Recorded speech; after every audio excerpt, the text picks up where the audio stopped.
Oi pessoal, É, hoje a gente vai continuar a leitura do Filosofia da Crise do Mário Ferreira dos Santos, tá? Eu acho que eu vou colocar alguma coisa amanhã também, um vídeo mais diferente, né? Pode ser que tenha alguma ligação com o Mário, vai ser um vídeo um pouco diferente, talvez no domingo também eu faça algo. Essa semana meio corrido, sabe? Mas eu fiquei meio constrangido de deixar sem nada hoje. Então, antes que a semana se encerre, a gente vai ler o capítulo 11, Coordenadas de Agravamento da Crise, que é um capítulo bem curto, bem tranquilo. Ele é como se fosse uma espécie de preparatório para os dois capítulos seguintes, se não me falha a memória. Deixa eu olhar aqui no índice rapidamente, só para não... Se eu tiver certo, eu mantenho, se eu tiver errado, eu me corrijo. Na verdade, é para o próximo capítulo, propriamente, né? Não chega a ser tanto o capítulo 13, mas para o capítulo 12, que é mais complicadinho e tal. Mas para quem gosta de Spengler, vai se divertir lendo. Então vamos lá. Através do exame da crise, que procedemos até aqui, tornou-se patente que o limite está a apontar-nos uma certa incomunicabilidade entre os seres finitos. Que é uma incomunicabilidade relativa, porque o Mário vai dizer lá naquele capítulo sobre o limite que o nada não intercala o ser. Né? Então é como se tivesse um modo de ser. O limite fosse isso. Tal é patente entre nós, seres humanos. Há em nós algo que nunca podemos transmitir, porque há uma vivência que é unicamente nossa, que tem essa especificidade especialíssima de ser única e só. Então olha só como ele é incisivo na parte da espécie, né? Uma especificidade especialíssima de ser única e só. Né? Quer dizer assim, ele repete a mesma coisa várias vezes, para ficar bem claro que há elementos em nós que não são comunicáveis. Então cria uma crise entre essa informação que não é possível ser transmitida. Né, a gente pode... Ele deu o exemplo aqui da vivência, e tá certo, né? O sujeito vai para uma praia, por exemplo, o Rio me fala um pouco também no livro de epistemologia dele. Tu tem uma impressão, você sente a brisa, a água do mar, a areia, o sol, etc. E tu volta para casa, e na volta para casa você fica pensando na sensação, mas ela já não é mais intensa, tal como a sensação original é, o que você tem uma espécie de impressão dela, um fantasma, uma cópia. E assim é também na transmissão. Né? Então, assim, você consegue descrever a sua vivência, contar ela a partir de uma perspectiva, né, ou fazer um agrupamento de várias, mas não é a mesma coisa que você sentir, né, a parada. Uma coisa é você ficar escutando eu ler o livro do Mário, outra coisa é você ler o livro do Mário, entende? É nesse sentido que ele está falando, que é bem genuíno mesmo. E aí ele continua: única porque não se poderia identificar com outras, e só, porque também marcará uma fronteira intransponível. Dizia Buda que nascemos sós, vivemos sós e morremos sós. Vivemos sempre a nossa vida e morremos a nossa morte. Podem outros acompanhar-nos quando tombamos, como soldados que morrem nos campos de batalha. Podem as suas mortes coincidir no tempo, mas cada uma é irremediavelmente única, porque é a minha, é a tua morte. Todo ser finito é um sinteton, na linguagem aristotélica, um composto de dois princípios, forma e matéria. Mas cada indivíduo tem uma individualidade. Esse princípio de individualização, que no caso seria a matéria, né, para Aristóteles, que é tão problemático para os filósofos, indica-nos, no entanto, que há uma fronteira indevassável entre os seres. Quer dizer, é a minha matéria e é a minha forma. Eu compartilho universais. Posso até compartilhar um número abstrato de quantidade de átomos, se fosse possível quantificá-los. Né? No corpo do João tem X átomos e no corpo desse outro indivíduo aqui tem o mesmo tanto. Só que ainda assim os seres são discerníveis. Né? Aí a gente lembra lá do Filosofia e Cosmovisão, quando ele cita muito bem Leibniz. Para a coisa se confundir, para a coisa ser indiscernível, ela tem que se confundir rigorosamente. E se prestarmos bem atenção aos seres finitos do mundo da natureza, neles também encontraremos essa unicidade, essa espécie especialíssima, que é o indivíduo, que os torna irredutíveis uns aos outros, em alguma coisa que é deles e exclusivamente deles. De serem este e não outro. De ser este aqui e não aquele outro ali. Embora, entre ambos, se dê uma identidade de forma, uma semelhança de aspectos e até uma igualdade quantitativa. É que ele usa o termo de um jeito diferente. Na maioria dos livros ele usa a igualdade como se fosse algo qualitativo e a semelhança como algo quantitativo. Aqui ele opta pela igualdade quantitativa por um motivo não declarado. Mas geralmente não é assim que ele explica. Essa incomunicabilidade entre as coisas, essa irredutibilidade que as separa é crise. E não há meios, enquanto permanecemos no imanente, de poder ultrapassar essa fronteira, a da unicidade.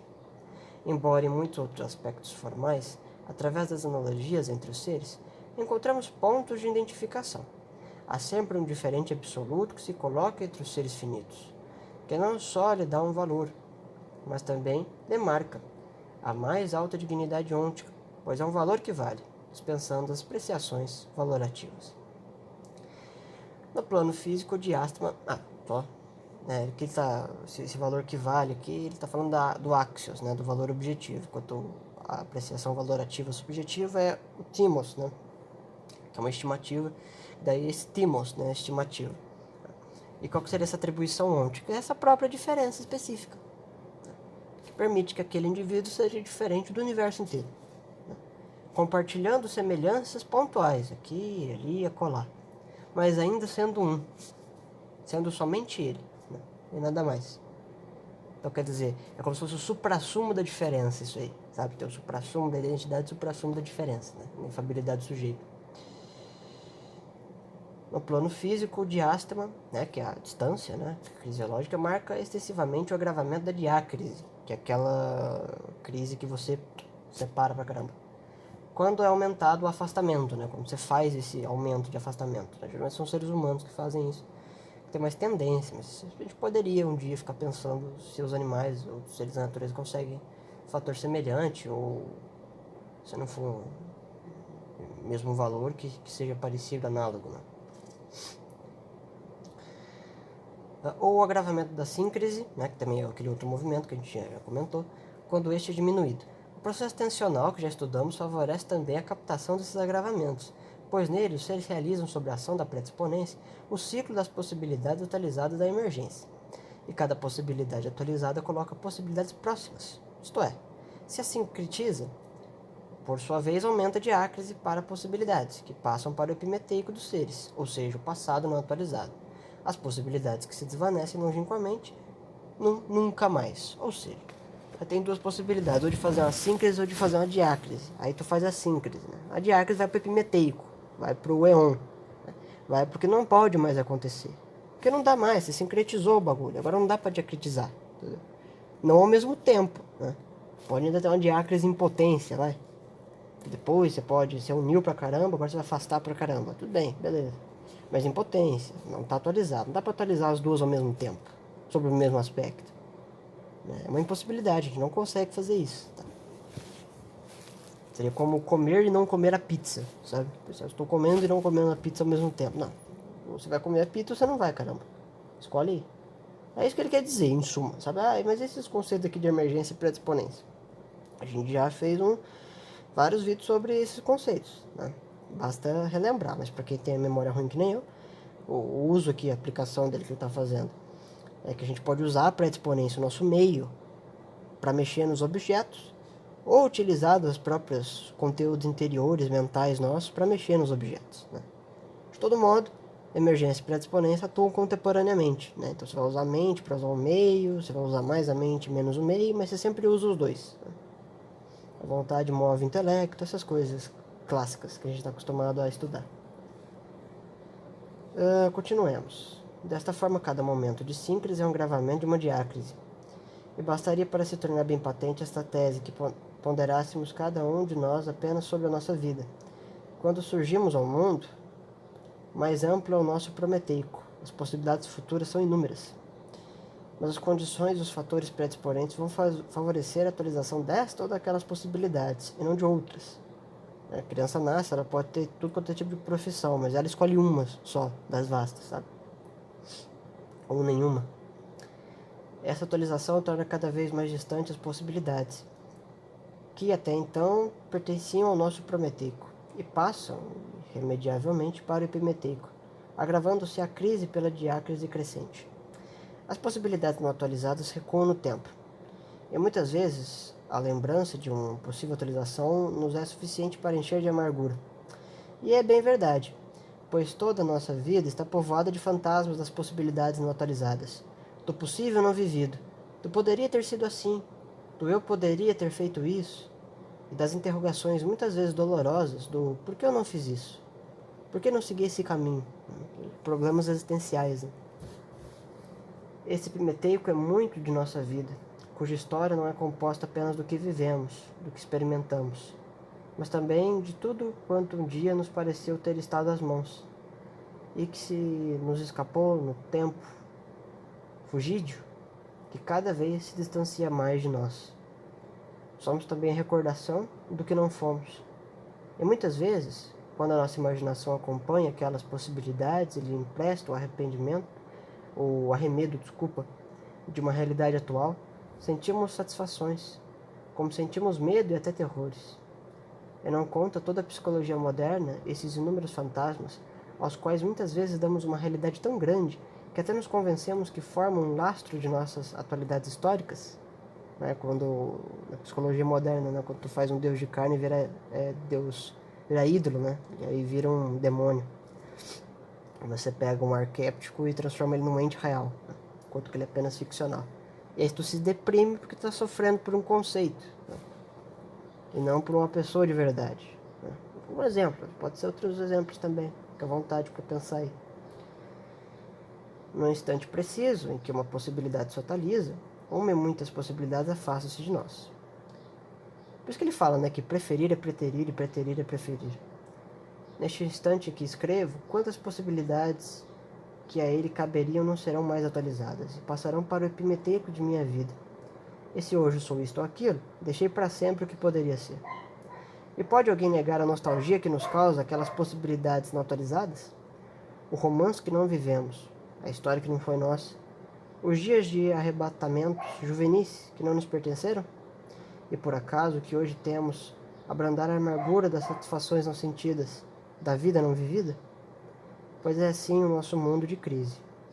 A cada instante que a síncrise se processa, aumenta uma diácrise. A proporção que o prometeico alcança, o fugir de um instante da atualidade, no epimeteico uma possibilidade se distancia, aumentando o diástema. O que o mais escreveu errado, o pessoal da realizações não corrigiu, ele colocou com 2A. Que dela nos separa. Em todo existir finito há sempre um agravamento. É crise, e aumenta, porque cada um dos seus vetores se agrava, porque ou agravada a síncrise ou a diácrise, ela sempre permanece. Mas além de que se processa na esfera físico-química, na esfera do acontecer, há síncrises que nós mesmos agravamos. Já vimos que onde há uma escolha, há uma seleção, há um preferido e um preterido. Todo ato de escolher tem um duplo vetor, como se fosse antinomias, tá? Quando preferimos alguma coisa, preterimos o resto. Toda preferência é acompanhada de uma preterição. Todo ato de existir finito é um ato seletivo. Já ouvimos em todas as esferas, pois quando há uma existência físico-química, há uma combinação. E essa se realiza por uma escolha, por uma preferência e uma preterição, que obedece às leis cósmicas. E ainda mais, em toda preterição ou preferência, há a revelação de um adequado entre o preferido e o preferente, pois o que prefere tem alguma afinidade com o preferido, como o preterido pode também ter uma afinidade, mas de grau menor, ao outro. Então você faz uma espécie sempre de avaliação das escolhas, né? É quase que às vezes até instintivo, a gente não medita tanto, mas a estima está lá, de algum modo, sabe? Mas os vetores que... Não, desculpa. Ora, onde há uma preferência e uma preterição, há, portanto, valores, tá vendo? Estimativo.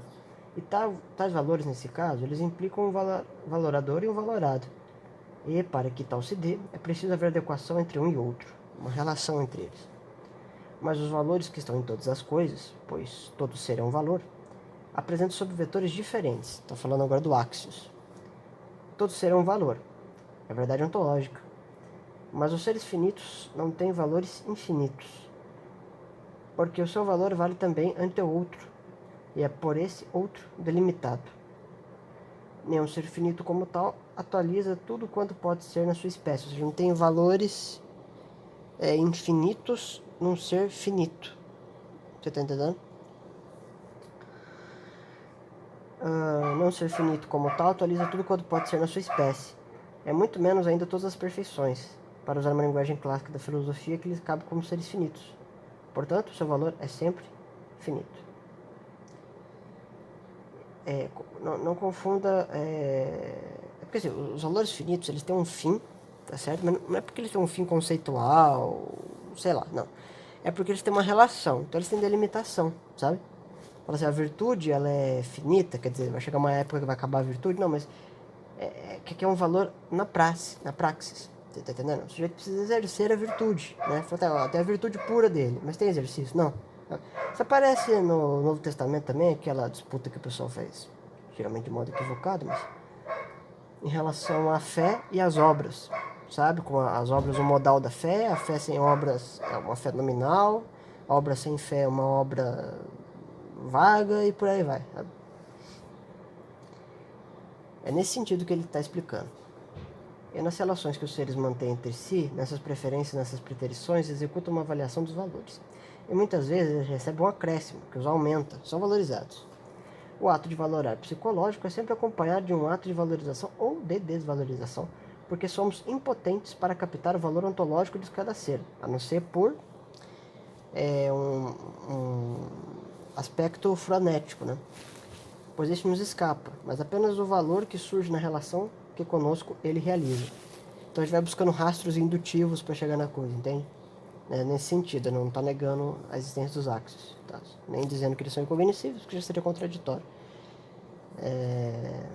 Mas que não dá para ficar intuindo eles, assim, como se faz uma estimativa, etc. E nessas valorações, acompanhadas de valorizações e desvalorizações, realizamos o agravamento da crise, né? Porque a gente separa todo o restante daquilo que a gente escolhe.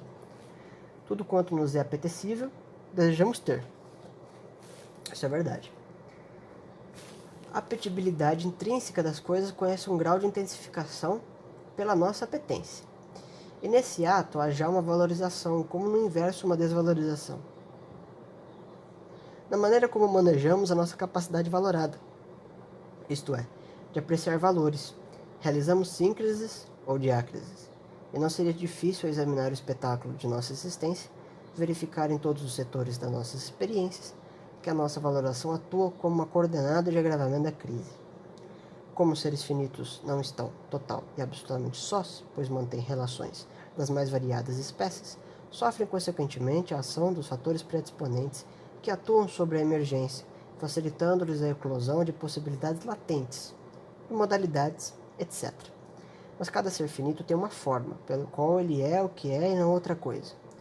E o seu processo tensional se realiza no desenvolvimento adequado dessa forma, pois nenhum ser pode realizar mais do que lhe é proporcionado a ela, e sim menos, pois o efeito não pode superar as suas causas, mas quando muito, ser-lhe igual ou inferior. No seu acontecer, os seres finitos surgem e perecem. Todo ser finito é um ser composto, e tudo quanto é composto um dia se decomporá, para compor-se com outros, e assim sucessivamente. Estou falando da loioses, né? Geração e corrupção. Todos os seres finitos realizam as suas possibilidades, que são proporcionadas à sua emergência, dependendo da predisponência, que favorecerá a atualização destas, as virtualizações daquelas. Mas, por outro lado, segue uma linha invariante, que lhe é dada por sua forma. Né? Então, o sujeito não pode fazer mais do que ele tem potência para fazer. O ser humano não pode voar, por exemplo. Né? Pode usar a inteligência para construir um avião, mas ele levantar voo não dá. Porque não é proporcionada à forma dele. Se é um pássaro, já consegue. Né? Tem a chance, pelo menos. Deste modo, o processo tensional de um ser é também um agravamento da crise, pois facilita a síncrese ou a diácrese, né? Separado das nossas possibilidades e da nossa impotência. E como vimos, todos os seres finitos conhecem o início e conhecerão o fim, pois não permanecem como tais sempre eternamente. Um dia se corromperão. E como toda corrupção é a passagem de um ser, que é isto ou aquilo, a não ser isto ou aquilo, no mesmo instante que um ser se corrompe, surge outro diferentemente do primeiro. Isto é, gera-se um novo ser. E a geração é a passagem do não ser isto ou aquilo para ser isto ou aquilo. A corrupção e a geração são ainda coordenadas pela crise. E a nós, ademais, a outra coordenada. Como nosso espírito funciona ao captar o mundo exterior por meio de abstrações, pois a abstração desde o funcionamento dos nossos reflexos, como há em nossas reações, pois sempre há um separar na maneira de atuarem. Também os nossos sentidos captam do mundo exterior apenas aquela parte que é assimilável aos nossos esquemas, como o nosso intelecto apenas conhece o que é assimilável pelos esquemas intelectuais, como a nossa afetividade só aprende o que é assimilável pelos esquemas afetivos. Assim, a atividade do nosso psiquismo é abstratista, embora atue diferentemente. A abstração é outra coordenada de agravamento da crise, da nossa crise. É o que vimos ao estudar a filosofia e veremos no estudo da história, como a função abstratora do nosso espírito atua como coordenada de agravamento da crise, ao qual conhece intensificações do abstratismo, que é uma forma viciosa. E aí, o próximo capítulo é o ciclo das formas viciosas, né, dando uma reforçada aqui no tema. É um capítulo mais amplo, né? E aí vem as fases críticas da história, dando aplicação desses conceitos. E por aí vai, tá? Mas esse foi o capítulo 11, né? Acho que o capítulo 11, tá? Até que o vídeo ficou curto em relação aos demais.